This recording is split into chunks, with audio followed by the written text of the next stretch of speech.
আসসালামু আলাইকুম রহমতুল্লাহি ওবরাকাত। মানুষ আল্লাহকে কেন চান, সেই বিষয়টা আগে জানা দরকার যে কেন মানুষ আল্লাহকে চান। মূলত আল্লাহকে মানুষ চান আল্লাহকে কামলা খাটানোর জন্য, আল্লাহকে দিয়ে বিভিন্ন সুযোগ সুবিধা বা তার ইচ্ছা মতো আল্লাহর দ্বারা ওই কাজগুলি করানোর জন্যে। নতুবা মানুষ আল্লাহকে চাইতো না।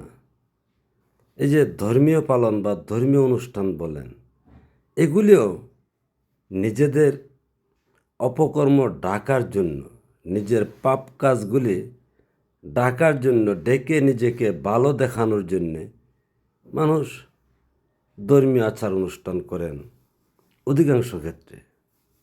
আসুন দেখি সেই কি কাজগুলি। সর্বপ্রথম মানুষ আল্লাহকে যে চান, তাকে যদি জিজ্ঞেস করেন যে আপনি আল্লাহকে কেন চান আর আল্লাহকে পেলে কি করবেন, তখন তিনি উত্তর দিবেন যে আল্লাহ রেফাইলে, আল্লাহকে পেলে তো আমার এই সমস্যার সমাধান করে নিতাম। কেউ বলবে দেশের অরাজকতা সমস্যার সমাধান করে নিতাম। কেউ বলবে যে আমি অসুস্থ আছি, আমার রোগ আছে, এই রোগগুলি সমাধান করে নিতাম। এক কথায় ধরেন যে যেই জায়গায় সমস্যার সম্মুখীন আছেন, সেই সমস্যাগুলি সমাধান করার জন্যে সে আল্লাহকে খুঁজে। যেমন কাউকে দেখবেন যে তিনি গুরুর কাছে যাচ্ছেন, কেন তার একটা সন্তান হয় না, সে সন্তান যেন হয়। অথবা কেউ মামলায় পড়ে আছেন, সেই মামলা থেকে মুক্তি পাওয়ার জন্যে। আবার কেউ অভাব অনাটন সারাতে পারে না, সে অভাব অনাটন থেকে মুক্তি পাওয়ার জন্য পীরগুরুর কাছে, মাজারে বা সাধু সন্ন্যাসীর কাছে যান।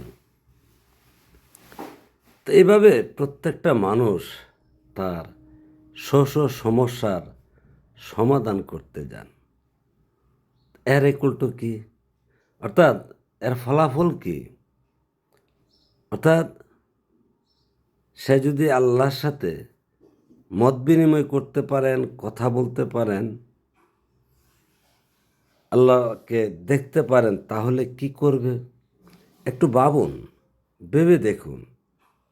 অর্থাৎ মানুষের মনে যা চাবে সেটাই আল্লাহকে দিয়ে করিয়ে নিতেন, না হয় লাঠি সোটা নিয়ে যেতেন যে আল্লাহ তুই এটা করবি না কেন, তুই আমার সৃষ্টি করছিস কেন, তাহলে আমার এই অভাব তুই দেখবি না কেন। এক কথায় ধরুন যে মানুষের মধ্যে কি পরিমাণ বর্বরতা আছেন, সেটা আল্লাহই ভালো দেখতেন যদি মানুষের সামনে সরাসরি এসে বসে থাকতেন, বসে কথা বলতেন, মত বিনিময় করতেন, মানুষ যেভাবে মানুষের সাথে বসে থাকেন। ধরুন মানুষ নামাজ আদায় করে, নামাজে গিয়ে কী চান? সকল তার সমস্যার কথাই তো বলেন। যে মোনাজাত করেন, এই মোনাজাতে আধা ঘন্টা 1 ঘন্টা নিজে যত অপরাধ অপকর্ম করেছেন, পাপ করেছেন, সেটা মাফ করে দেওয়ার জন্যে। শুধু তার নয়, বাপ দাদা 14 গোষ্ঠীর অপরাধ ক্ষমা করে দেওয়ার জন্যে আল্লাহর কাছে ফরিয়াদ করেন। কিন্তু কোনো ফরিয়াদে, অর্থাৎ কোনো প্রার্থনা বা মোনাজাতে আজ পর্যন্ত শুনেছেন কোনো মোল্লা সাহেব বা পীর সাহেব এই মোনাজাত করতে যে হে বাড়ি আলাহি, আমার জীবনে যাতে আর কোনো পাপ অপরাধ কাজ না করে, অপরাধমূলক কাজে অংশগ্রহণ যাতে আমার না করতে হয়, সেই সক্ষমতাটুকু আল্লাহ আমারে দিও, এমন মোনাজাত করেনি। বরং ওইটুই করেন যে আমার জীবনে যত গুনাহ করেছি, কবিরা সবিরা, জানা অজানা যত পাপ করেছি সব মাফ করে দাও। তাহলে কি চিন্তা করুন, যে একদম সর্বোচ্চ আসামি হয়ে জজের কাছে গিয়ে যদি ফরিয়াদ করেন যে আমার যত ভুলভ্রান্তি আছে, যত অপরাধ আছে, যে অন্যায় আমি করেছি, হে জজ সাহেব আমাকে ক্ষমা করে দিন, আর আল্লাহর কাছে দোয়া করা তো প্রায় তেমনই বিষয়। তো এক কথায় কি বুঝলেন? আল্লাহকে মানুষ চায় আল্লাহকে দিয়ে গোলামি করার জন্য, নিজের মনে যা চায় শুধু তাই। আর ইবাদত, এই যে প্রচলিত ইবাদত কেন করতেছেন?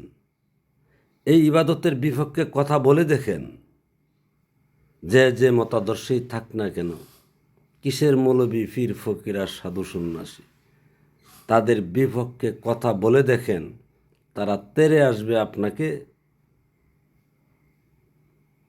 দৌড়ানোর জন্যে, আপনাকে আঘাত করার জন্যে, আপনাকে যাতা নিন্দামন্দ বলার জন্য।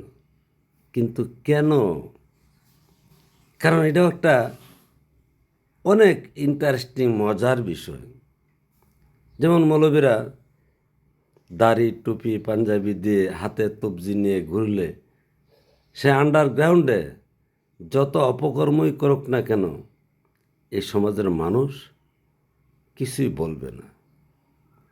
কারণ এটার বাস্তব সাক্ষী আমার বংশের থেকে ভালো আমি তো দেখি নাই, কারণ আমার বংশ ব্যবসায়ীও ছিলেন, আবার মোল্লাও ছিলেন।